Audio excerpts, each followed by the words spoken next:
Welcome back, Yosef Nasser. Nick, you're here for Redskins Relaunch. And Nick, before the break, we were talking about some of the young quarterbacks that we could see the Redskins taking. Now let's take a look at who some of the experts have drafted, or who the experts have the Redskins picking in various mock drafts. We've sourced some of the mock drafts that are all over the internet. It's mock draft season, as you know, early April. And you take a look. Got two guys, Charles Davis, Todd McShay, have the Redskins getting Brian Burns from Florida State. Mel Kiper has them getting Daniel Jones. Two guys, Will Brinson, CBS, Robert Klemko, Sports Illustrated, have the Redskins taking DK Metcalf from Ole Miss. DeAndre Baker, the Pro Football Focus guys, Steve Palazzolo, Mike Renner have them taking from Georgia. And then Drew Lock, Luke Easterling has the Redskins trading up to the number 9 slot with Buffalo to get Locke. We take a look at some of these options here. Who do you think has it the closest? Who's the closest to being right of this group? It's just such a fun time, the mock draft season, because all those are really good players, really good options for the Redskins if they do go that way. I mean, you're excited if you get a young quarterback, you get to build off that, and then if you get one of these exciting young players, just like because you're drafting so high at 15, you're going to get a stud. I mean, you talk about Brian Burns from Florida State, one of the best pass rushers in the country. You load him up with DeAndre Payne and how am I forgetting his name? Deron Payne. Deron Payne, I'm sorry, yeah. And Josh Allen, I mean, just wow, what could they have do on the defensive line? Matt Ioannidis as well. I mean, that could just be very scary. But then you think, oh, what? We don't need that on the defensive line. We have all this extra help. And then you go quarterback. Oh, Daniel Jones, Drew Lock, that may be a reach. I really like the DJ Metcalf pick right there, a wide receiver. I mean, I kind of mentioned it earlier. They have so many holes on their roster. I really don't think a young quarterback that could maybe not play away like Daniel Jones or Drew Lock is really going to help them. I really think you need to go get as many players as you can with these draft picks, and then maybe get that quarterback in free agency like Josh Rosen, or maybe get him later in the draft, like I said, the Bengals model with Andy Dalton and AJ Green. So I really just like that. I really like them getting Metcalf a receiver, but I could also see them trading up with Buffalo, because that's what Buffalo did last year to get their quarterback, so they could easily do it again with somebody else. And some other mock drafts, SB Nation's Dan Cater has the Redskins taking Michigan linebacker Devin Bush. NFL.com's Maurice Moten has them taking Devin White from LSU, another linebacker, and then Eric Galko has them taking DK Metcalf. And you look at a guy like Metcalf, they tried to go this route with a guy like Josh Doxson in 2016. That didn't quite work out to the it didn't quite have the results that Redskins fans were expecting. Maybe they'd be a little wary of the Redskins taking a guy with a similar profile of Josh Doxson in terms of a guy who's 6'3", jump ball specialist, deep threat. Metcalf has a different level of speed, though, doesn't he? Yeah, I was going to say Josh Doxson and Metcalf are not the same player. I mean, no offense to Josh Doxson, great player at TCU. Great Big 12 receiver, capable NFL receivers, make some big-time catches. But Josh Johnson was a walk-on at TCU, earned everything he got. Really good player, but everyone considered that a reach at the selection he was made. If you get DK Metcalf at 15, no one is going to be calling that a reach. Everyone's going to be calling that a steal. And Josh Doxson, was not talked about the way DK Metcalf is coming into this draft. I mean, arguably the best receiver, just physique-wise, skill-wise, numbers. I mean, just unbelievable. If they were able to get him or his teammate A.J. Brown at somewhere in that first round, I think that would be a great pick for the Washington Redskins. And you talked about what the Bengals were able to do in 2011 when they took A.J. Green in the first round with the 4th overall pick, and they turn around to get Andy Dalton in the second round. There's potential that they do that here with Metcalf and, say, a Will Grier, maybe a Daniel Jones falling to them. In the McShay and Mel Kiper draft, they both had the Redskins getting Paris Campbell from Ohio State in the second round. So I think what these mock draft shows the needs that this Redskins team have. Obviously, quarterback is a big need, but do you reach for a guy? The edge presence, you've got your guys, your interior rushers, you've got those guys, but you lose Preston Smith to free agency.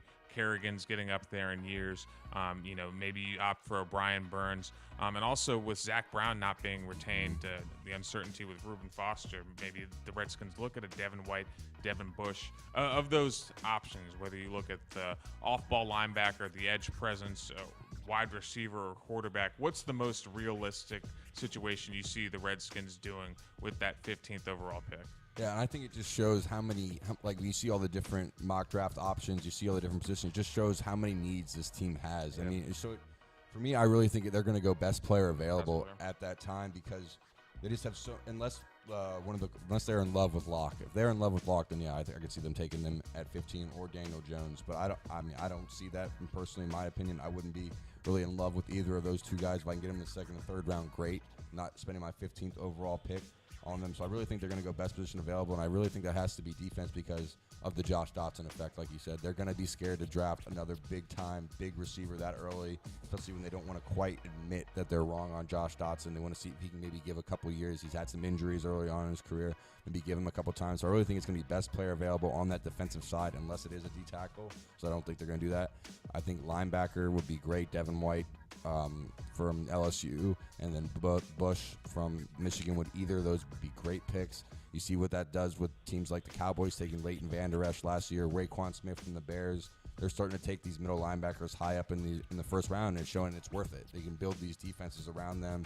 And then I could see them going safety or corner as well, because besides Josh Norman, I mean, the Redskins like Dunbar a lot. I'm not the biggest fan of Quentin Dunbar. Don't think he's really a starting cornerback in the NFL. So really behind Josh Norman, and then after Landon Collins, they could go secondary as well. So I really think best player available, linebacker, secondary, is most likely they'll go at 15. I like that instinct with best player available. Keep in mind, this is a pretty deep class on the edges, although pass rushers are at a premium, so you have to expect they go pretty early. So if you can get a pass rusher like Burns early, it's a pretty deep receiver class in the second and third rounds, whether they come back and get a guy like Kelvin Harmon, NC State, N'Keal Harry, maybe if he falls to the second round. I mentioned Paris Campbell from Ohio State. Gary Jennings, West Virginia. David Sills, maybe a little bit later, West Virginia. Yep. They could end up with an edge rusher. Maybe it's not so deep in this draft at corner, but maybe they get the edge rusher. They get a receiver or two. So I think that's a pretty good instinct by you to say best player available and somehow find a project quarterback. Yeah, exactly. There's just so many holes in this roster and so many chances to fill them with this draft that you just can't. You really have to just use this to your best ability and really kind of fill out your roster, and try to hopefully hit on a quarterback late, or maybe hopefully get Josh Rosen because it's only $1.2 million against your cap.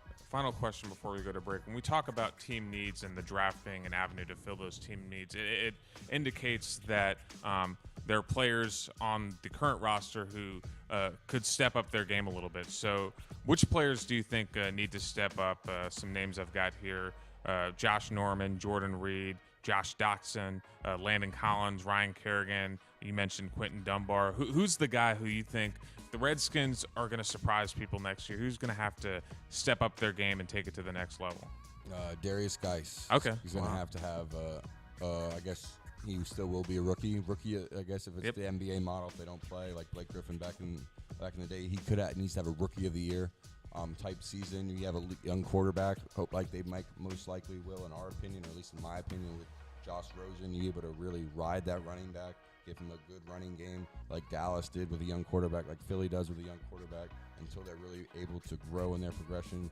I really think it is Darius Dice. I mean, he's been itching to get on the field for a year now. You see him on social media, how happy he is to be a Redskin. I mean, he just really wants to get on the field, and then to learn from one of his idols like Adrian Peterson. It's only going to help him in those first few years. I just really think it's going to be just a great opportunity for him. And then obviously with the number of money Norman and Collins are making, they really do have to make some plays back there in that secondary. Like the Darius Geis, Carl, this is a guy who is considered the second best running back after Saquon Barkley. Some issues in the pre-draft process arose, but he's shown himself to be a great individual on and off the field. Hopefully we get to see him back quickly. I think it's that receiver core, whether it's Josh Dotson. Paul Richardson signed the big contract and played half the season before getting put on IR. And Trey Quinn, watch out for him, a guy you mentioned in the slot, really productive at SMU alongside Cortland Sutton. So those three guys, I think, if they can make something out of that receiver core, help out whoever is under center, whether it's Keenum, whether it's McCoy, whether it's Rosen or Drew Lock, I think those receivers will play a big role. When we return, we're going to talk about those quarterbacks in our evaluation series, positional evaluations. We've got the quarterbacks. We're going to talk McCoy, Alex Smith, and we're going to talk Case Keenum when we return right here on Redskins Relaunch. This content is brought to you by Dental Associates. For more than 39 years, Dr. Stephen Price has been practicing dentistry in Northern Virginia. A member of the American Dental Association, the Northern Virginia Dental Society, and the Virginia Dental Society, Price is considered an expert in Invisalign and continues to be an award-winning innovator in the industry.